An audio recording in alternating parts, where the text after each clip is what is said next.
Deadly clashes erupted in southern Idlib on Friday, hours into a ceasefire deal between Russia and Turkey aimed at ending the fighting in the last rebel-held enclave in Syria. A war monitor and a rebel source said the fighting broke out in the Jabal al-Zawiya region between Syrian government forces and jihadist insurgents of the Turkestan Islamic Party. 15 people were killed, the Syrian Observatory said.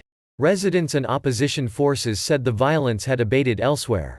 But the clashes underlined the fragility of Thursday's deal between Russia, which backs President Bashar al-Assad's forces, and Turkey.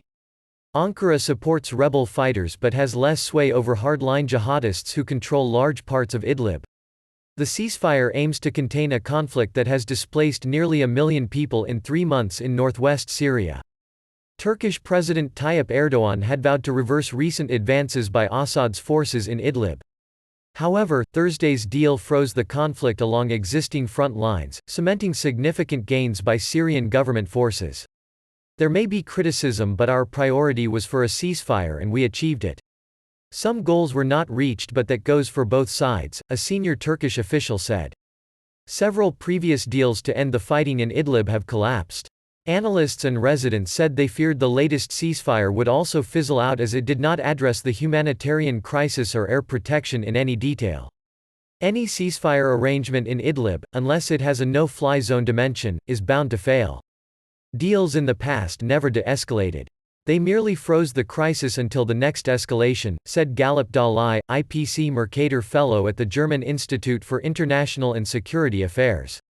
Arriving for a meeting of European Union foreign ministers in Zagreb, Dutch Minister Stef Blok said the ceasefire deal should be cemented with a no-fly zone to stop any further bombing of hospitals. The recent fighting sparked what the United Nations says may be the worst humanitarian crisis yet in a war that has driven millions from their homes and killed hundreds of thousands. Russia had repeatedly played down any talk of a refugee crisis and accused Turkey of violating international law by pouring troops and equipment into Idlib since early last month. About 60 Turkish troops have been killed in that time. Turkey, which has the second-largest army in the transatlantic NATO alliance, has tried to resist the Syrian government advance and prevent a wave of refugees over its southern border. It already hosts 3.6 million Syrian refugees. The ceasefire deal establishes a security corridor stretching 6 kilometers (3.7 miles) to the north and south of Idlib's east-west M4 highway, where joint Russian-Turkish patrols will begin on March 15, effectively advancing Russia's presence further north into Idlib. Russian President Vladimir Putin said on Thursday he hoped the deal will serve as a good basis for a cessation of military activity in the Idlib de-escalation zone. Erdogan said the sides would work together to supply aid to Syrians in need, but that Turkey retained the right to respond to all Syrian regime attacks in the field. Residents and fighters in the region said the front lines, which have seen heavy air strikes by Russian and Syrian jets and intense Turkish artillery and drone strikes on Assad's forces, were quiet in much of the region after the midnight ceasefire came into effect.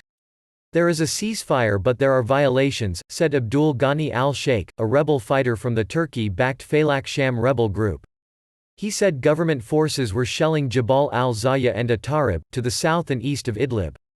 But the situation overall is better. Everyone thinks this is all temporary and Turkish reinforcements are still coming. The Syrian Observatory for Human Rights Monitoring Group reported that the first 8 hours of the ceasefire had passed with relative calm, and the skies had been free of Syrian government and Russian warplanes. A Syrian state reporter, broadcasting from the town of Sarakeb recaptured by Syrian forces last week, said they were reinforcing positions at the front lines. The ceasefire deal did not detail a safe zone or describe how displaced people could return to the homes they have fled to escape the Russian-backed offensive. No one has mentioned a safe zone or areas of withdrawal. There is no pullout, and where will the displaced go who would never accept going to Assad regime areas?